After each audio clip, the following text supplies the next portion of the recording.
you still don't feel free. That is an even greater prison in my mind, that you're living in scarcity when you have money.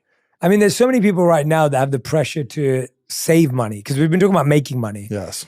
But there's this pressure to save money. And how do you find that balance between spending comfortably if you have the ability versus like saving for your future or your family? Like, how do you think about that version? Well, I think when you can live beneath your means and feel abundant, you've won.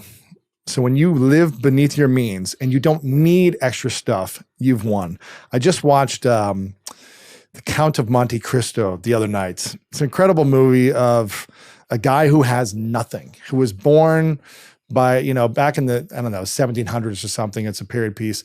He was born of like a clerk, a guy who makes no money. And his friend was born of like some general who had a lot of money or something. And this poor kid that grew up friends didn't have anything, but he had the world.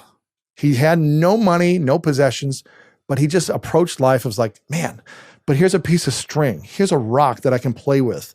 Like, I can just imagine the beauty of the world. And he appreciated everything, even though he had no money.